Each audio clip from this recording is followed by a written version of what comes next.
He's an author mostly known for his Haggadah parodies, like emojis, Festivus, coronavirus, Shakespeare, and my personal favorite, Star Wars. But just recently, he drafted his grandfather's World War II memoirs. I'm super excited to have this conversation today with Martin Bodek. Welcome to the show. Thank you, Amanda. Thank you very much for having me here today. I'm looking forward to our conversation. Me too. So I have to ask, since this is, I absolutely adore this book. I'm a big Star Wars nut anyway, and this brought me into a whole new world of understanding that I didn't have before. What inspired you to write this one? What inspired me to write this one was the confidence that I had taking on previous work and not getting my pants suited off of me. Because obviously, when dealing with Star Wars and Disney being the owning property right now, after transferring from Lucasfilm, I had to be extremely careful. So the progression of Haggadah is, I'm looking at my stack right here in front of me. I always keep it as a prop. I might as well show it to you because it always comes up in conversation. So those are my books. Oh, and we'll largely fantastic. talk about Zaidi's War over here. So it was emoji, and then Festivus and coronavirus and Shakespeare and Star Wars. So I had a choice at a certain point because I had the Shakespeare and Star Wars ideas in my head. And I was contemplating which property would be slower to sue me if I proceeded in the wrong fashion. And I figured, you know what, Shakespeare is dead for 462 years, or my math could be off. But I didn't think his estate was coming after me. So I went and did that without a problem whatsoever. And then to publish the Star Wars Haggadah, which is not called the Star Wars Haggadah, by the way, and that's for a very, very good anti-litigation reason. It's called This Haggadah is the Way because that is not a copyrighted phrase. You cannot use this is the way. I would not dare to or venture to. So this Haggadah is the way helps me avoid any kinds of problems. And the subtitle, which is a Star Wars unofficial Passover parody, is very deliberately worded the way it is. Some people tell me, it's not exactly grammatically correct. It's a little awkward. And I'm like, there's a reason for that.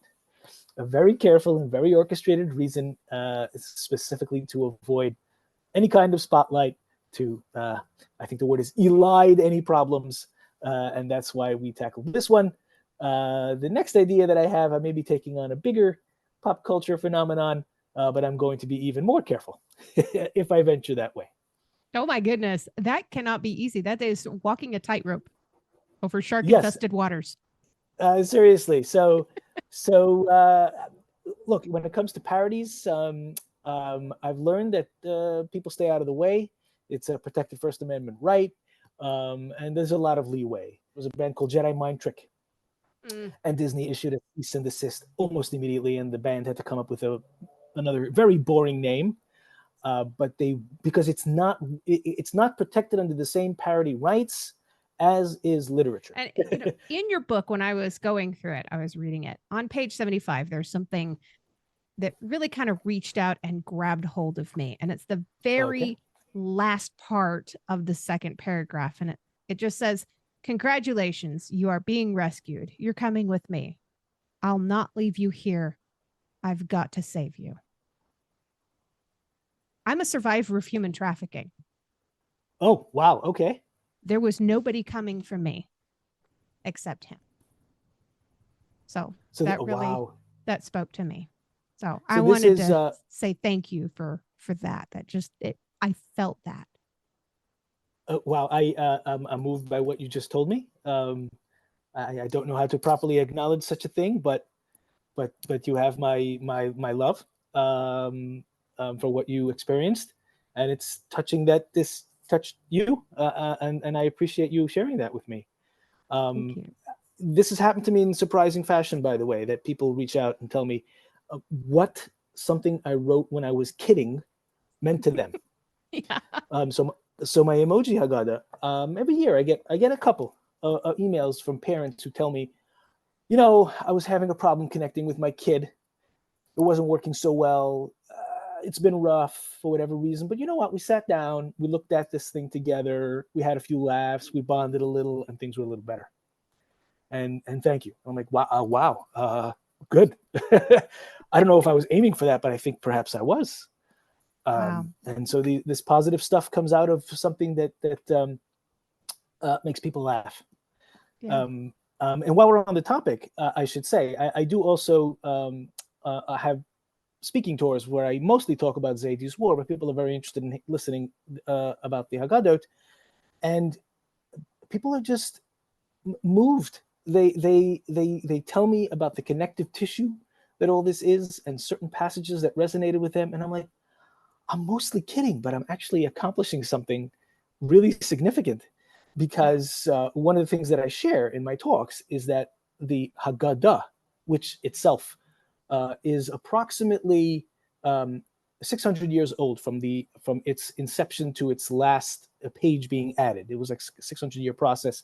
The last completed Haggadah was established probably in the year 1000. 1600 was the last additions to it.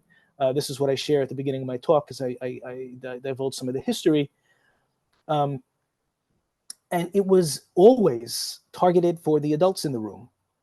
And it's very late in the game, only of recent vintage, that it's been targeted for young folk, for teenagers and kids. And really, the targeting for teenagers really started in 2017 with the Hogwarts Haggadah.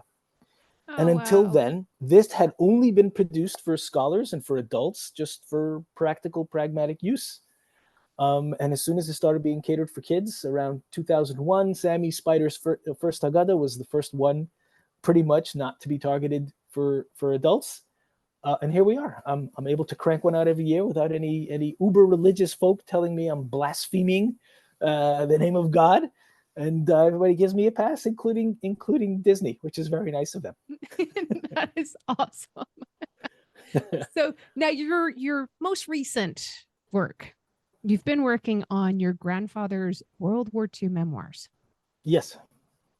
Oh my gosh. I can't even begin to wrap my head around how emotional that must be for you.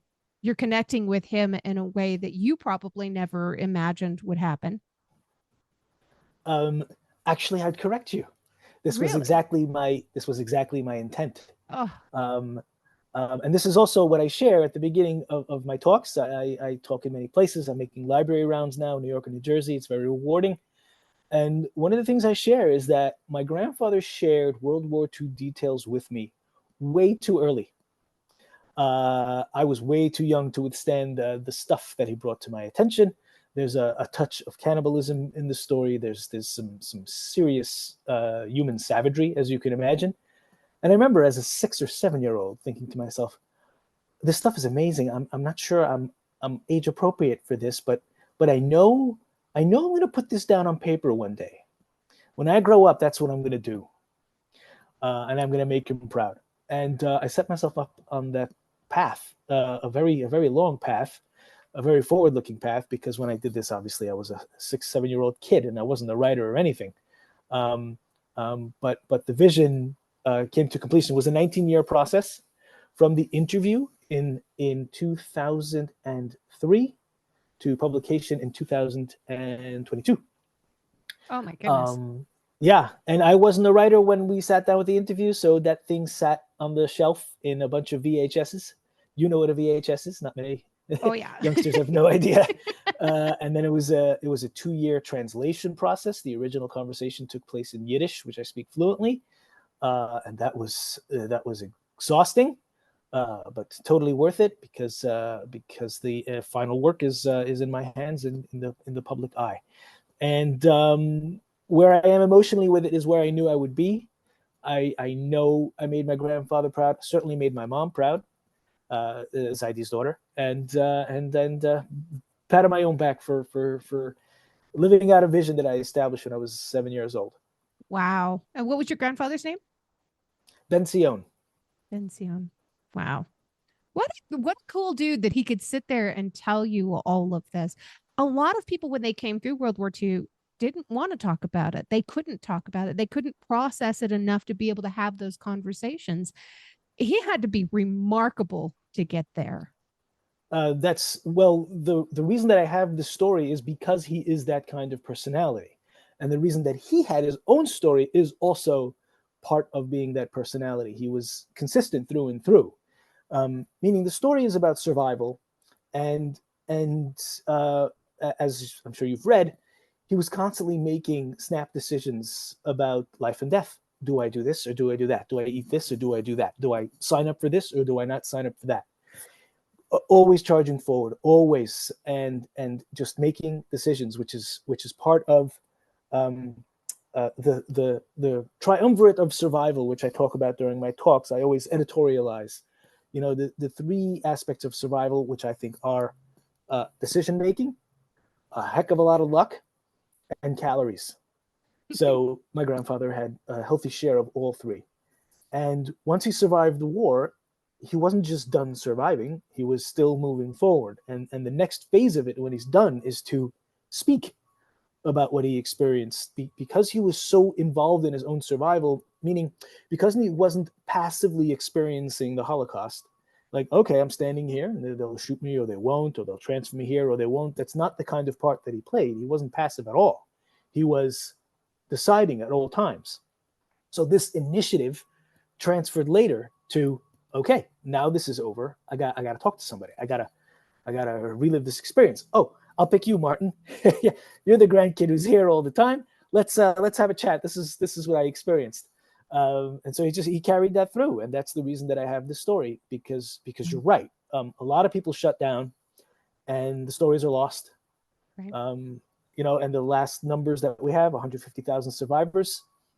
I don't know how many of them are going to tell their stories, are able to tell their stories, are mentally, physically able to tell their stories, and it's vanishing at a fast rate. But I'm pleased that I took advantage of the moment and made sure to capture the story before it was too late. Absolutely. Years ago, I was a museum guide at the Museum of Tolerance in Beverly Hills. Oh, wow. I specialized in the Holocaust exhibit and the Anne Frank exhibit. I have a huge, my entire writing room is filled with 1940s antiques, because that's how I would dress to be a part of the exhibit, to give people a little bit more of an immersive feel when they would go through this exhibit. And it did this fantastic job. But so often at the end of that, I would prompt them, if we had a speaker that day, hey, you've got to go up to this floor. You've got to hear this person speak on their experiences of having survived World War II. And they were Holocaust survivors. There is not a single one of them that didn't bring me to tears with not just what they went through and the horrors and the tragedies that they had to witness, but their resiliency, their strength, their willingness to share, their want to make some kind of an impact in the world. And your grandfather was one of these people. Now you are, through him and through his stories and through your own writings. And it's really inspirational. Thank you. I appreciate it. But you should be aware, and the public should be aware, that people always remark that the Holocaust survivors we hear from, who are standing in front of pulpits and museums and libraries and talking, they seem so vivacious and outspoken. And that's part of the reason that they're there, because in order to survive in the first place, they needed spunk. Because if you were passive, you were dead. And so it's a survival of the fittest. It literally is. The few, the proud, and the brave are the ones who emerge and who are left telling their stories. And, you don't get a Holocaust survivor to stand up there and just mail it in. They're not mailing it in. That's not what they're doing ever. They are really passionate about the story that they're telling, and they come across as very passionate people. And it's because of their survival. It's because of how they're made in the first place that makes them the lively personalities that they are, in my opinion. Yeah. Yep, I agree. And to some degree, I think I have a lot of that. I have that kind of drive, that spunk, that attitude, personality, because otherwise I wouldn't be here either. Correct. Yeah. And for my part, the thing that I think I inherited from my grandfather is not necessarily, well, you can tell that I'm a fidgety, nervous personality, but I also want to know what I'm made of. I'm a marathon runner. And it's an ultra marathon runner. I've done a few very long ones. And there's a part of me that just wants to know, how much can you withstand? And I know that that's a core part of my being. And it certainly courses through my veins, that aspect of my grandfather's personality, because that's absolutely what he went through. He also tested himself to see what he was made of, and I think I carry that genetic code inside of me. Yeah, absolutely. And one of the things that you touch on in the book is his walk to his home in Romania, which was 1,600 miles roughly. Holy Correct. cow. I don't think I've walked that much in my entire life and all my days added up. What was it like hearing him tell you this story about this journey that he had to take? So first of all, you probably have walked 1,600 miles. You'd be surprised what you could pile up on a daily basis just going to and fro. And one added note, I should say. So the 1,600-mile walk home was so impressive that the publisher said, convert it to kilometers. Oh, So it was a 2,600-kilometer walk home instead of just 1,600 miles. So just to bring the viewers up to speed, at the end of the war, he after coursing his life through 4 armies, he found himself in service of the Soviet army at his last station, and he had traveled over the front line into the Battle of Berlin when Germany surrendered.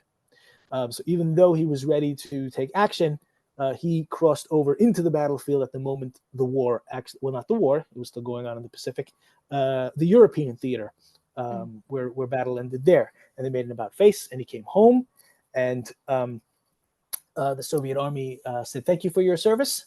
You are free to go, but they weren't offering any transportation. There was no Marshall Plan that the Soviet Union was offering to their conscripts.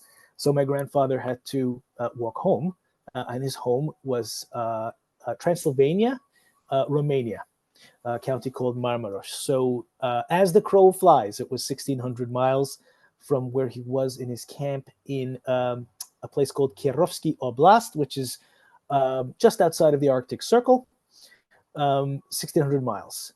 So he gathered 150 of his friends and began the journey. From that point all the way back, and folks either peeled off to their country of origin as they completed their journeys, or they died due to their privations, and my grandfather made it home at the end of this journey. 1,600 miles, and people ask, how could he get to walk 1,600 miles? There was no checkpoints he had to go through. There weren't any guards, and people forget that all of Europe was a smoldering ruin. There were no borders to speak of. It was just chaos. You really could go anywhere you want, and really nobody was going to stop you unless people were going to rob you of your belongings or some such sordid tales. But he traveled through woods all the way, and he knew his way around very well because he was a master forager. wow. In his youth. And I always begin my talk this way, so I always set the stage for what's about to happen. And I tell the story that as a kid he loved to forage in the woods, and that was part of his makeup and what he was interested in. So foreshadowing, people, just putting it out there. Spoiler alert: it's going to save his life somewhere down the road, and it does, because he knew the forest well. He knew what foods were available and what animals were there and how to avoid them, so forth and so on. And he did that for 1,600 miles till he got home. Man, what an incredible guy. I know he passed away a few years ago at the age of 95. Holy cow. Oof. I bet you miss him. I miss him. I miss him dearly. But I'm glad I have his genes. There's some good stuff in me. Did he teach you how to cook? Because I know he spent some time as a chef too. Did he teach me how to cook? No, but he cooked for me a lot. I knew how to make, well, my favorite chocolate milk concoction is how he prepared it for me.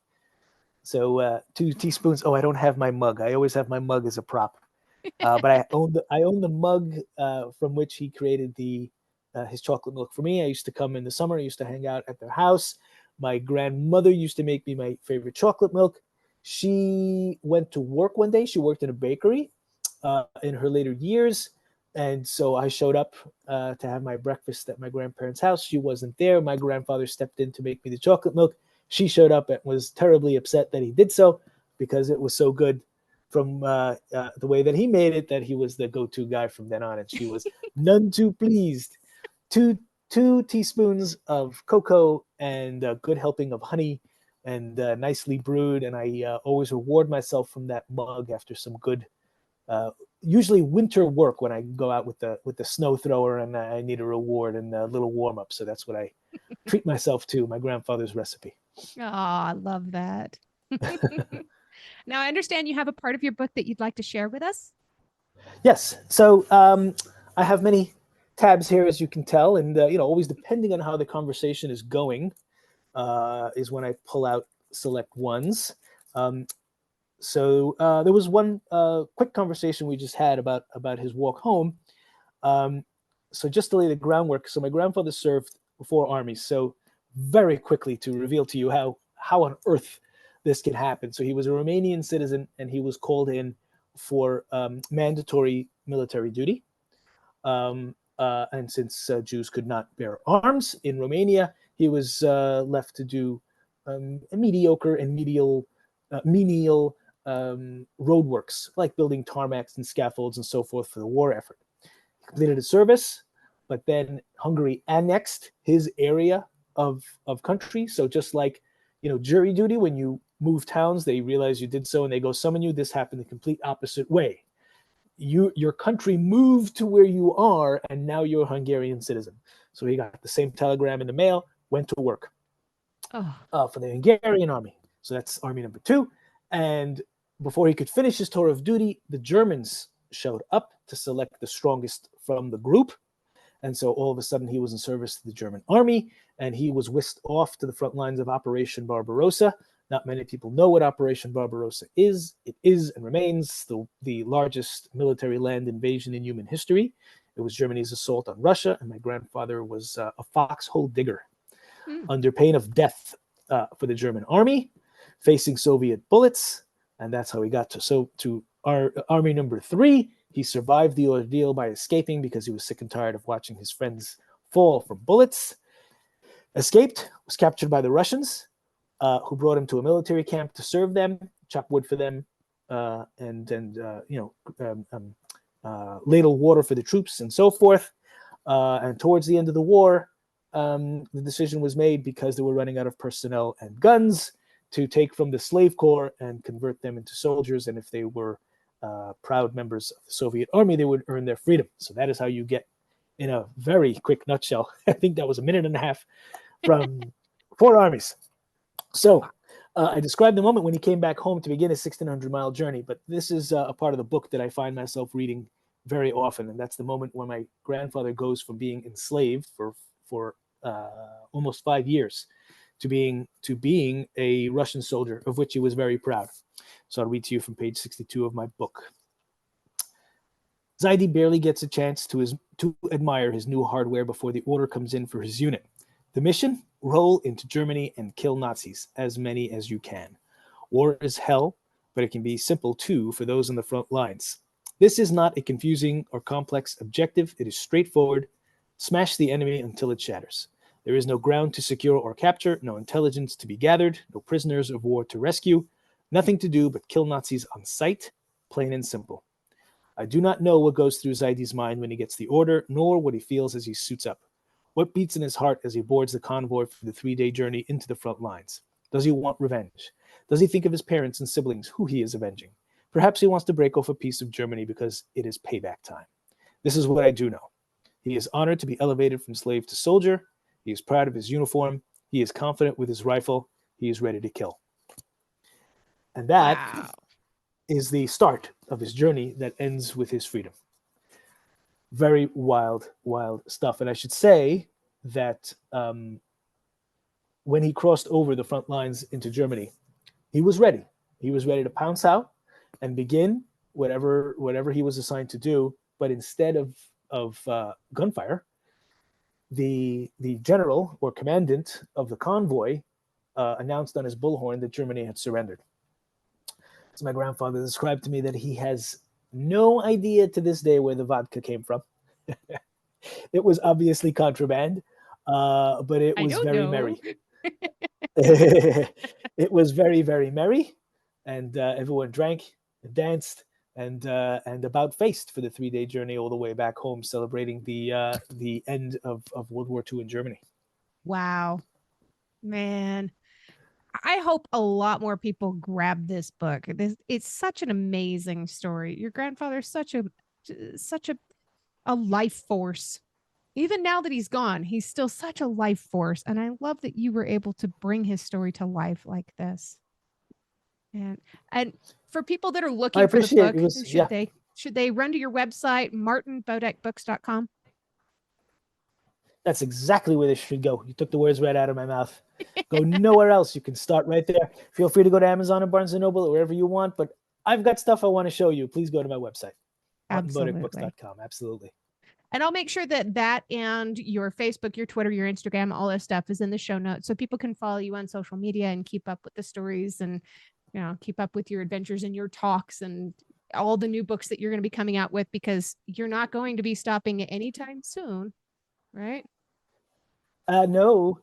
I still want to publish one book a year until I shuffle off this mortal coil. My dream actually is to have a stack of books as tall as myself. Some of my favorite authors have merited that. There's famous pictures. One of my favorite authors is Christopher Hitchens. So he sat at his desk with a stack of books that were his height.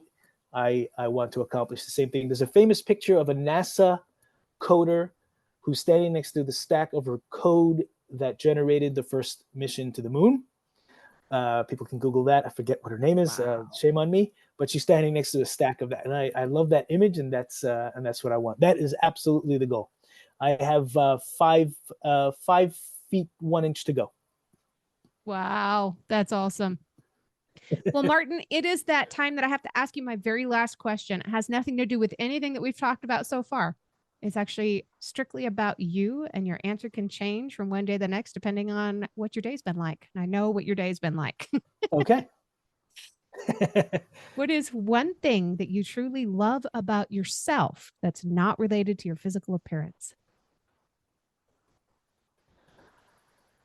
I have a phrase that I saw on a job website, a corporation website, excuse me. And the phrase said, "We are politely relentless." And I loved that phrase the first time I saw it, because I finally found a phrase that absolutely describes me completely from my head down to my toes.